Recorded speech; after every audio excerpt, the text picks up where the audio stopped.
Hey guys, स्वागत है आपका राज कॉमिक यूनिवर्स के एक और ओरिजिन में। तो आज हम देखने जा रहे हैं एक ऐसे विलेन का ओरिजिन जो एक हाथी से हाथी मानव और हाथी मानव से हाथी में ट्रांसफॉर्म हो सकता है। जो विलेन है भेड़िया का और इसका नाम है एलिफेंटो।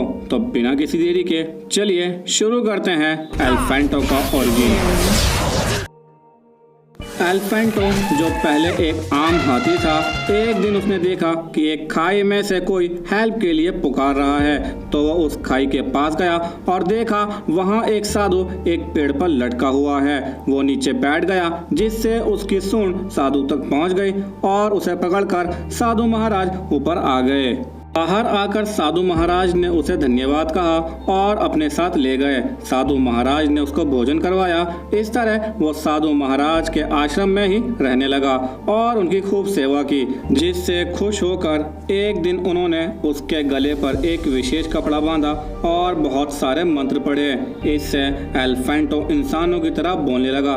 तब एलिफेंटो साधु महाराज से कहता है कि उसकी इच्छा तो इंसान बनने की है। तो साधु महाराज उसको अमावस्या तक रुकने को कहते हैं। अमावस्या की रात को साधु महाराज बताते हैं कि वो एलिफेंटो को इंसान तो नहीं बना सकते, लेकिन वो इसी हाथी रूप को मनुष्य जैसा बना सकते हैं। एलिफेंटो इसके लिए भी तैयार हो जाता है। फिर वो उस पर मंत्र पढ़ते गए और इसी तरह पूरी रात बीत गई। जब उन्होंने एलिफेंटो को आंखें खोलने के लिए कहा तो उसका हाथी शरीर ही इंसानी रूप में बदल गया था।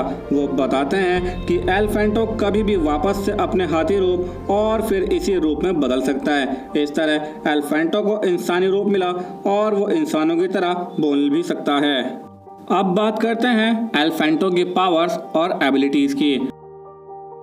एलिफेंटो एक हाथी है तो उसमें हाथियों की सभी एबिलिटीज और पावर्स हैं। उस पर गोलियां असर नहीं करती हैं। वो कभी भी अपने हाथी वाले रूप से इंसानी फॉर्म में बदल सकता है। जब वो अपनी ह्यूमन फॉर्म में होता है तो उसकी सूंड उसके पीछे पूंछ की तरह लग जाती है, जिसका इस्तेमाल वो दुश्मनों को बुरी तरह पीटने में करता है। एलिफेंटो पहले एक हाथी था तो उसमें बहुत ज्यादा चालाकी नहीं है। वो अभी भी बहुत ज्यादा भोला है। चालाक शहरी इसका आराम से फायदा उठा लेते हैं। ये भेड़िया का एक मेन विलन है जो भेड़िया को खत्म करके जंगल का देवता बनना चाहता है। इसने भेड़िया को अच्छी खासी टक्कर भी दी थी, लेकिन हर बार भेड़िया से पिटा ही है। एलिफेंटो तंतन्ना और काइगुला के साथ भी टीम अप कर चुका है। एलिफेंटो भेड़िया का सबसे पुराना दुश्मन भी है। एलिफेंटो सबसे पहले दिखा था एलिफेंटो कॉमिक्स में, जो भेड़िया की तीसरी ही कॉमिक थी। तो ये थी एलिफेंटो के बारे में एक छोटी सी वीडियो। अगर हमसे कोई डिटेल मिस हो गई हो तो प्लीज कमेंट करके जरूर बताएं। इसी तरह की और भी वीडियो देखने के लिए सब्सक्राइब करें राज कॉमिक यूनिवर्स को और बने हिस्सा मेरे इस यूनिवर्स का। Thanks for watching.